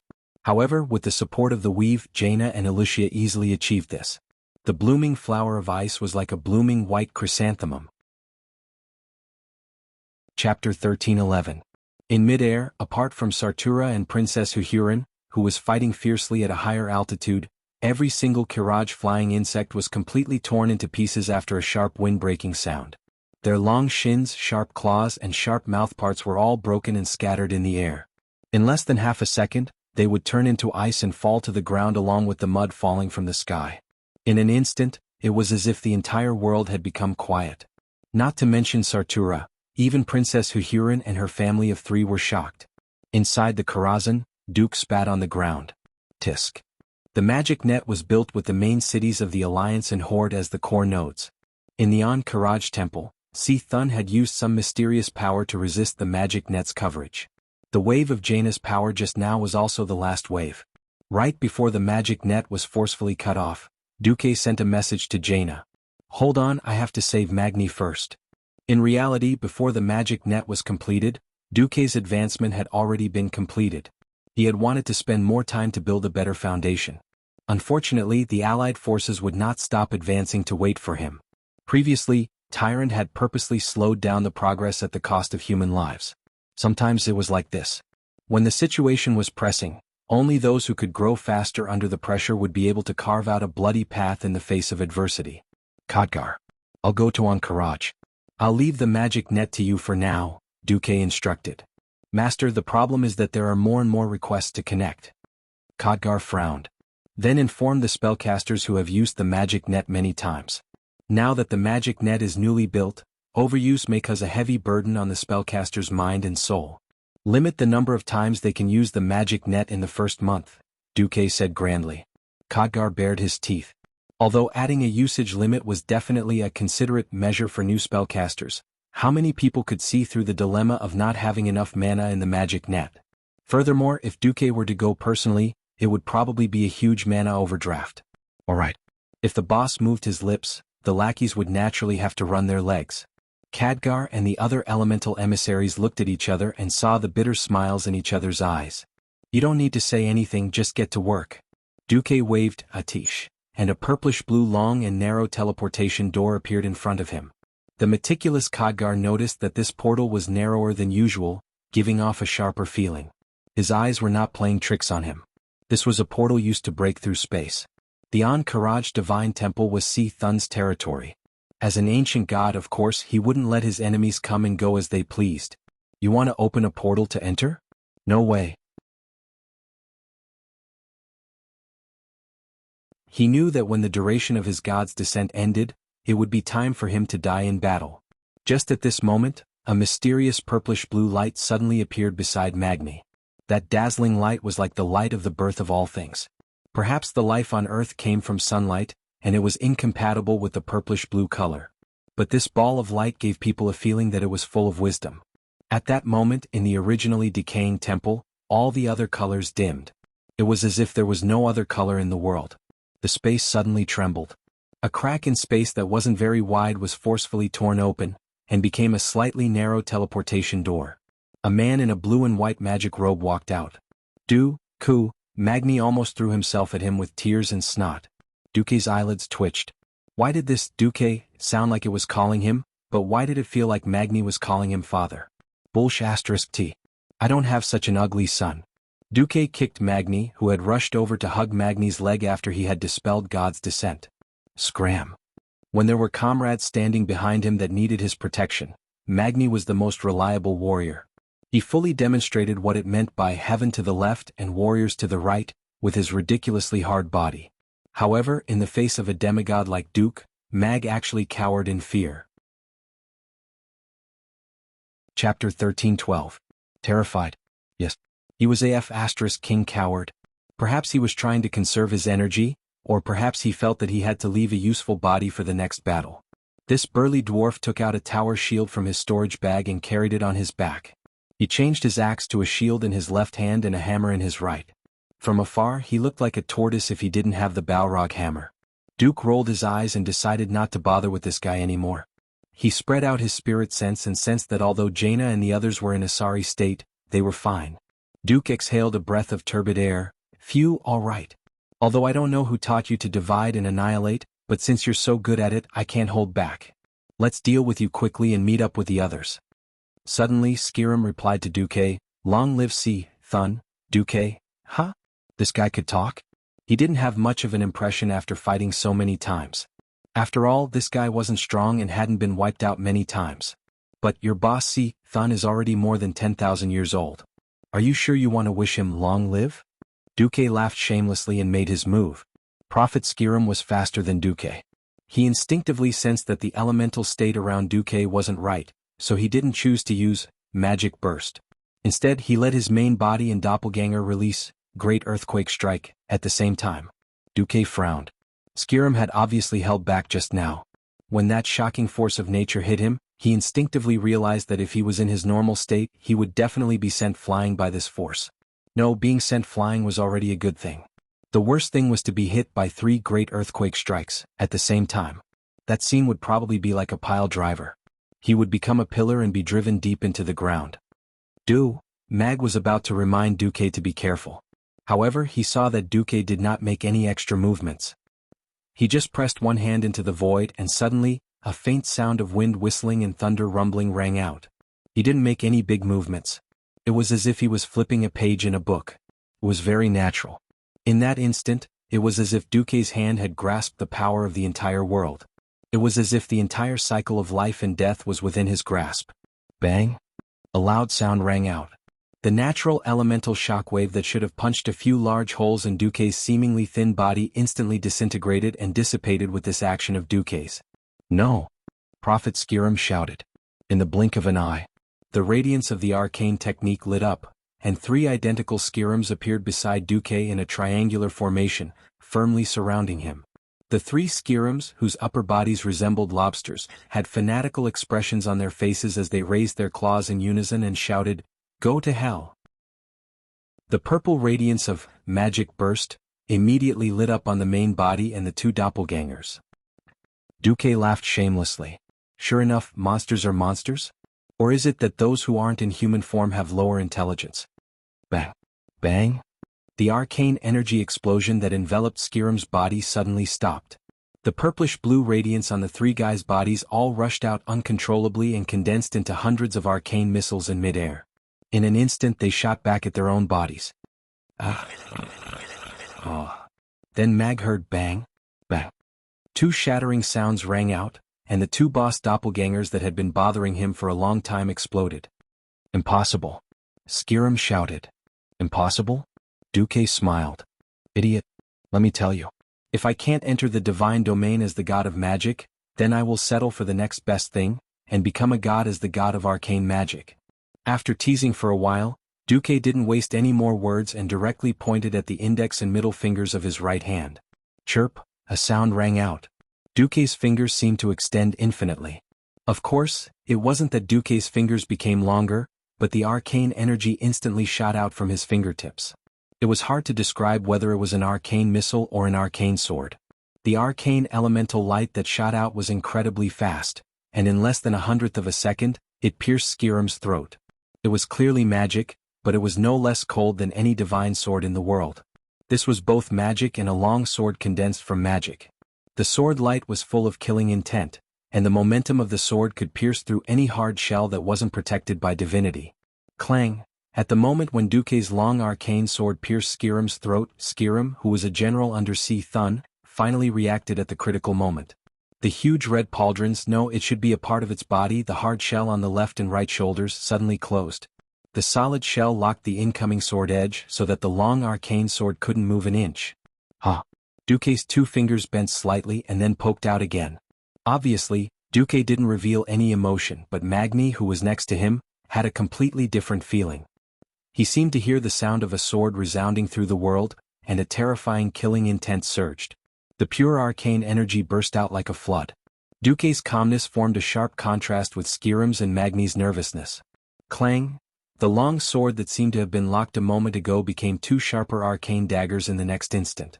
This time, the hard shell couldn't stop it anymore, and the two more agile energy daggers pierced through with unparalleled force. There was no time to dodge, let alone block. There was only a pu sound, and the two daggers pierced Skirim's throat in an instant. There were no more 50% and 25% clones left. The arcane energy that rushed into Prophet Skirim's body destroyed it like lightning, and sucked away all of its life force in one breath. Skirim's huge body, which weighed several tons, collapsed with a loud bang. Magni was dumbfounded. Duque. That's it? Duque's eyes rolled back. How long do you want to fight?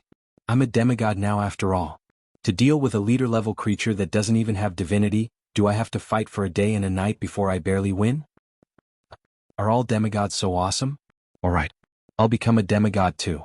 Duque ruthlessly attacked Magni. Let's wait until you become a legendary hero first.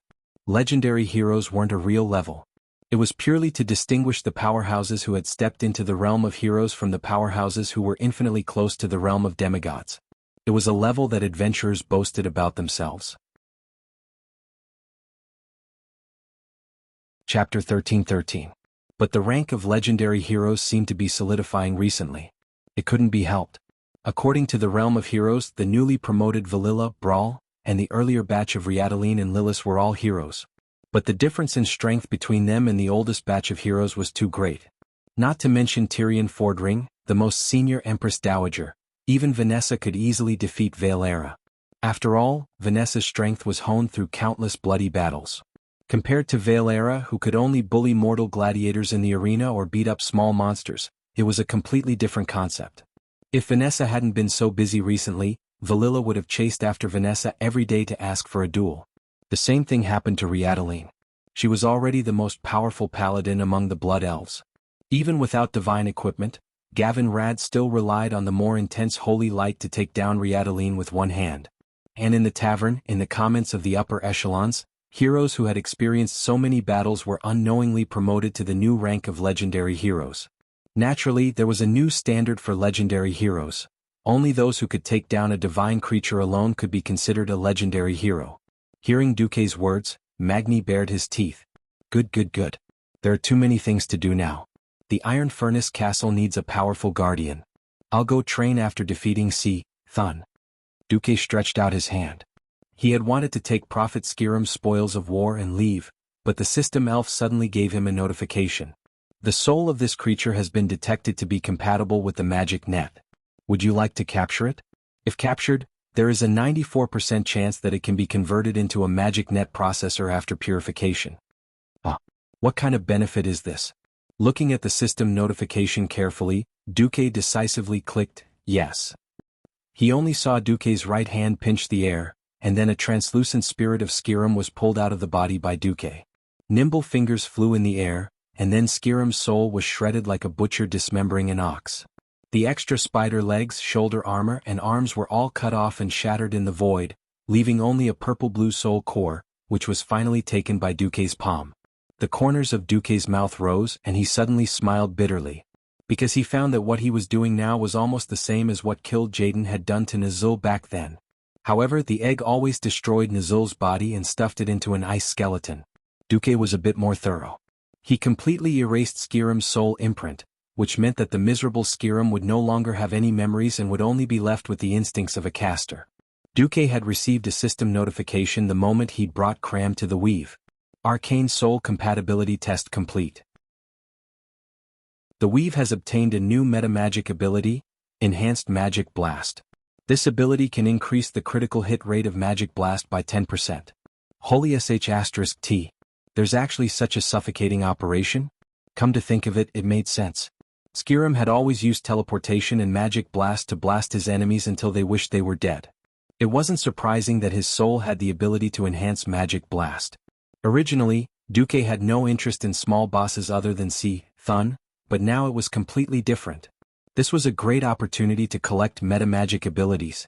Ever since he'd opened the weave, Duque had suffered enough. There was no other reason, it was because he didn't earn much. It was different from what he'd imagined. Simply saving mana would not bring more benefits to Duque, but providing metamagic abilities which were more profitable value-added services, would allow Duque to fill his pockets. At this moment, Duque felt that his hobby of collecting had awakened. In the underground cave thousands of meters away, Jaina and Alicia's sudden outburst had only slightly improved the situation of the hero group. Without the entanglement of the small monsters, the hero group faced the fierce attack of Sartura again. After the weave was forcefully expelled by Thun's power, the hero group had lost a more effective way to fight back. Under the attacks of Sartura, who charged at them like a brainless whirlwind, the team members were forced to split into two groups. One group successfully charged into the hole in mid-air, while the other group had to land on the ground to face the family of three. The family of three in Sartura's combination was indeed terrifying, but it wasn't much better for them to charge into the hole, because there was another boss guarding the hole. It was the fourth boss of Ahn'Qiraj, the tenacious Fancaris. It had 6 legs and a trident tail. It had bright yellow skin and red stripes, and it was a commander-tier monster with the body of a scorpion. Fancaris's fighting style was quite irritating. It would constantly summon small insects and even elite sandworms to cause trouble. And it had a strong attack that could tear apart the highest-level epic armor of this era. The most disgusting thing was its teleportation. It would occasionally teleport a team member into its nest, and they couldn't do anything but take the beating of the small insects without struggling. Of course, Fancaris's problem was child's play compared to the danger below. It wasn't just the family of three.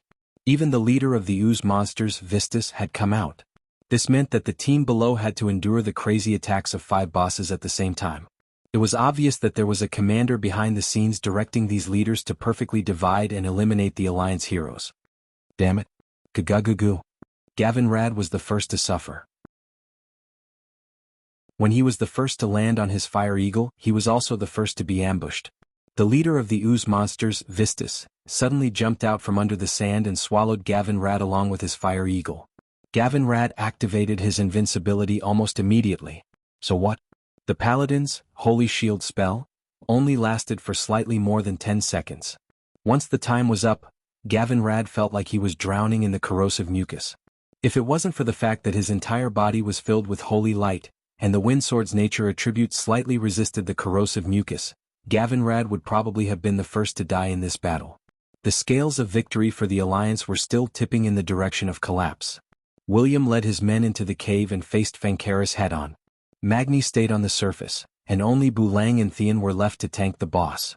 Due to the need of battle tactics, Riadaline had come down wearing an armor that strengthened the Holy Light spell, and she couldn't change it in time. Be careful. Before Theon could finish his sentence, Sartura had already swooped down for the kill. The claws on her 2 legs stretched out.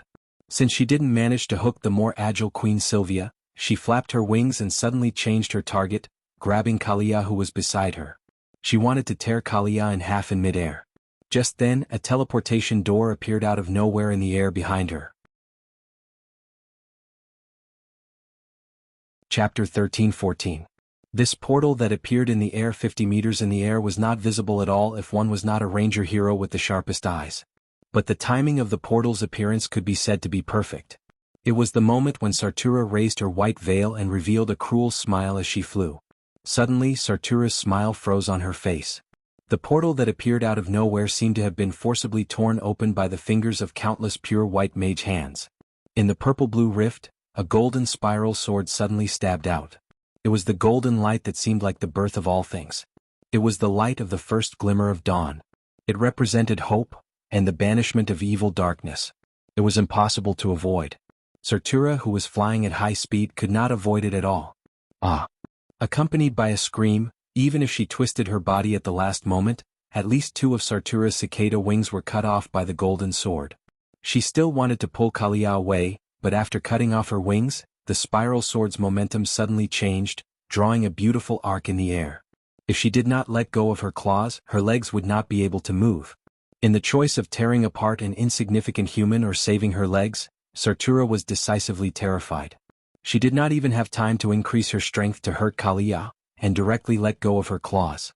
Kalia screamed, and a second later she fell into an incomparably warm and familiar embrace. Ah, Duque. Is that you? Is it really you? Once again narrowly escaping death, looking at Duque's familiar yet somewhat unfamiliar face, Kalia's tears easily broke the dam.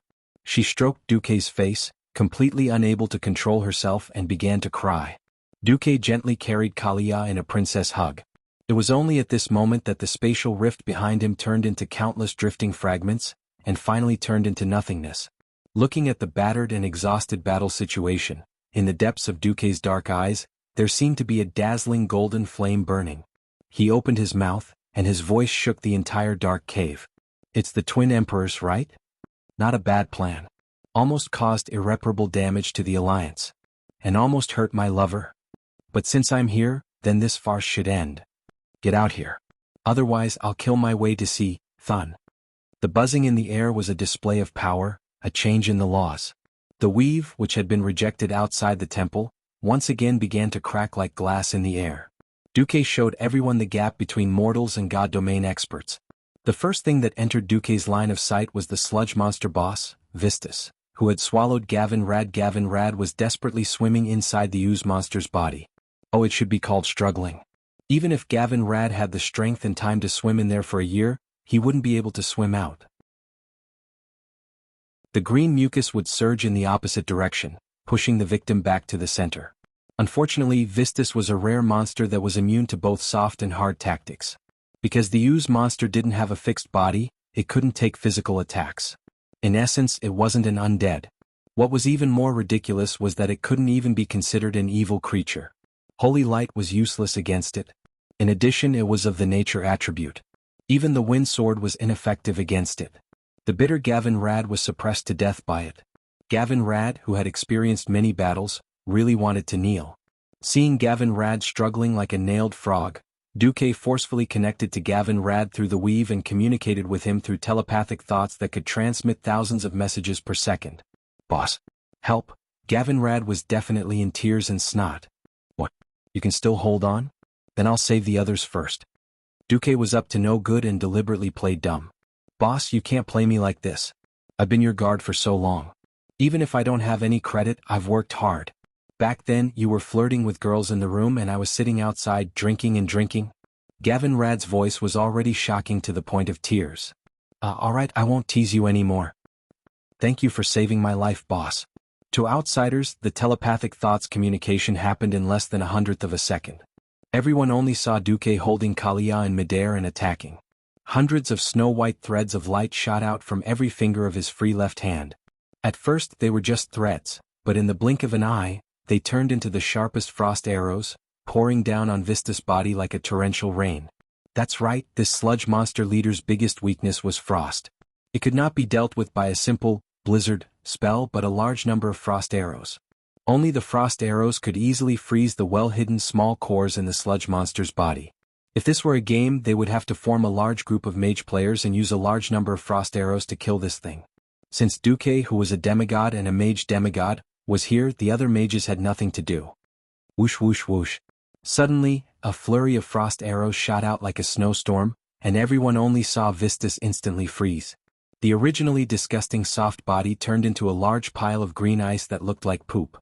In the next second, the iceberg that affected the appearance of the city cracked open with a kacha. Wah! A Gavin Rad embark.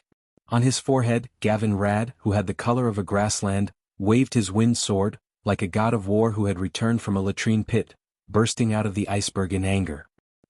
Sally Whitemane burst out laughing. Don't blame others for looking down on him. In fact, his dignified appearance also affected the city's appearance, and it emitted an unpleasant stench. At the same time, Duke attacked again. This time, Duke directly drew on the magic power in the magic net and used the frost element to instantly create a large iceberg, forcibly separating the family of three. When Duke turned around again, Vistus happened to explode. It was like some mischievous little brat throwing 250 kilograms of firecrackers into a latrine pit and then exploding them to his heart's content. Bang! That was awesome. Many girls were already far enough away, but now they were even more respectful. However, after witnessing the changes that happened to Vistus after he exploded, they still felt like vomiting. The huge ooze monster boss suddenly turned into 20 piles. System notification: Vistus cells are proliferating wildly. If more than 1/3 of the cells are not destroyed in a single division, Vistus will be revived with full health. Duke raised his eyebrows. 1/3? In the next second in the system annotation, the words, divine creature, almost blinded Duque's titanium dog eyes. *CK. Cursing in his heart, Duque directly attacked. Chapter 13:15. In the legends before Duque transmigrated, abominations were mutated divinity monsters that were born between normal deities. There was no such thing as abominations in the world of Azeroth, because the few ancient deities themselves had a special appearance that affected the appearance of the city. A normal human would never have thoughts like tentacle control or tentacle play. Recalling the glory of the big eyeball tentacle monster from Seathun's memory, Duque really felt that he was doing justice on behalf of the heavens by destroying these guys. At this moment, the frost elements around Duque became thousands of times more active. Countless magic arrays appeared on the magic net nodes that extended from the void beside Duque. Sharp frost arrows took shape in an instant and surged out of the magic net, raining down on the 20 disgusting green lumps of squirming on the ground. Although Vistus's cell proliferation and blood recovery plan was awesome, the price of such a huge recovery of HP was its defense. It was completely defenseless. This was purely a gamble born of biological instinct. It was a gamble on whether the enemy's attack power could surpass its recovery ability. If the frost attack was not strong enough, Vistus was an immortal existence that could not be killed. Relying on skills such as acid spit, there would always be a time when the enemy would be exhausted to death. But if the attack was strong enough, lumps of green biological tissues were eroded by the unhindered influx of frost magic. Every green cell in its body began to crystallize. Just like people with large areas of frostbite, they often needed to amputate their limbs because all the cells in the limbs had been frozen to death. The water in the cells began to crystallize, which in turn pierced through the cell walls, causing the cells to die. The 20 lumps of Vistus clones began to freeze again. It was a kind of silent wail. Even if the bystanders could not understand it, they could easily see the green mucus tissues solidifying once again. This time there was no more fragmentation or recovery. Almost every cell was directly filled with high-purity frost elements. They had lost their lives forever, let alone the ability to regenerate. Vistus was completely dead. Heh! A family of 3 not far away roared in unison.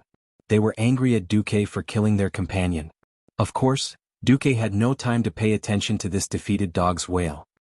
He lowered his head and carefully examined the item in his hands. System notification. Host, you have obtained 2 basic units of Divinity of Chaos. Note, Divinity of Chaos, the power of the divine realm that is irregular. It can easily raise a creature's level and greatly increase its combat power, but its weakness is that it can easily cause a creature to enter a berserk state. If it was only at this level, Duque would definitely throw it away like trash. Fortunately, there was another sentence in the remark. Do you want to purify it? If the chaos elements are removed, it is estimated that 1 basic unit of Order Divinity of unknown attributes will be produced. Duque blinked. What basic unit? It's too much of a mouthful. Let's call it point instead. Alright, I want to extract 1 point of Order Divinity from 2 points of Divinity of Chaos. What's the price? The system elf replied. It is estimated that it will take 365 Azeroth days, and there is a 3.45% chance that the purification will fail, which in turn will bring adverse effects to the host.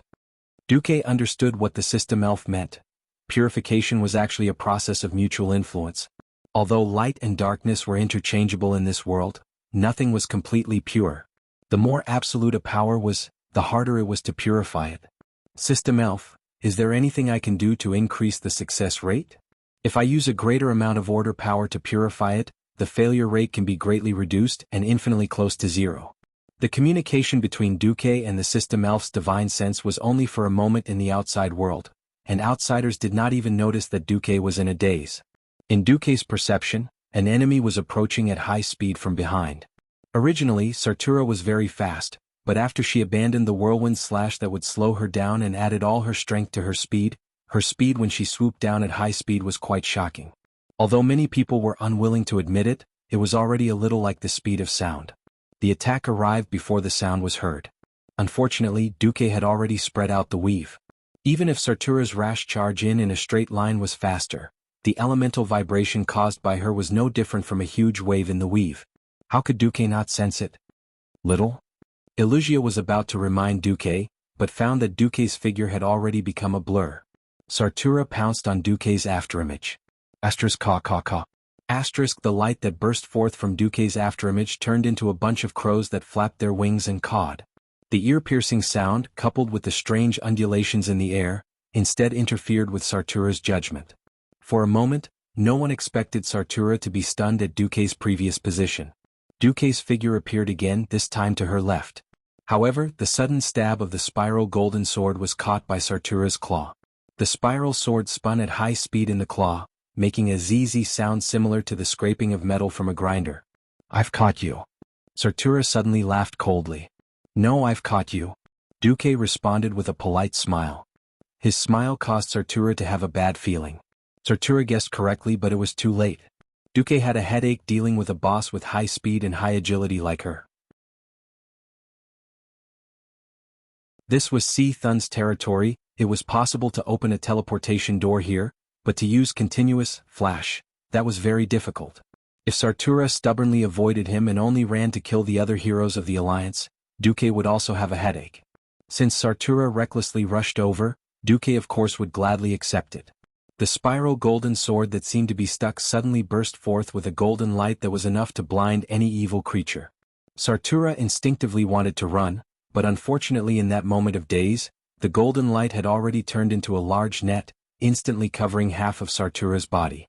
In the next moment, the head of a chicken leg staff was pressed against Sartura's cheek. Duque's short hair suddenly stood up along with the elemental tide that burst forth from his body.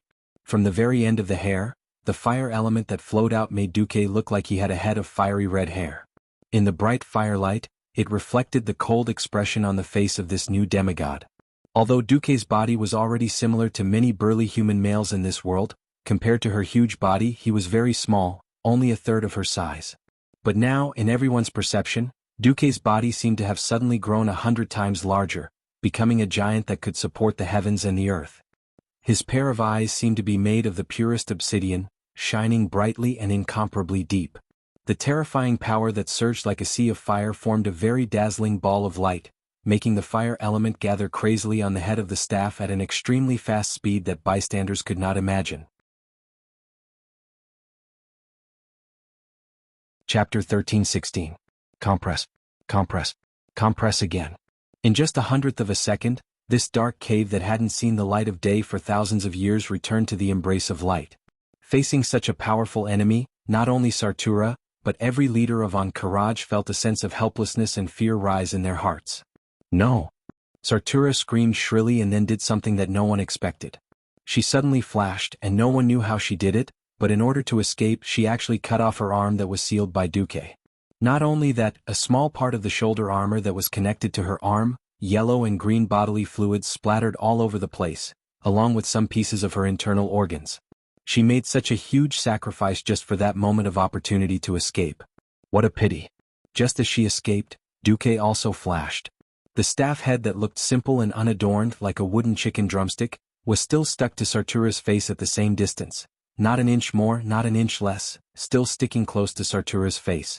Not bad courage, too bad there's no reward.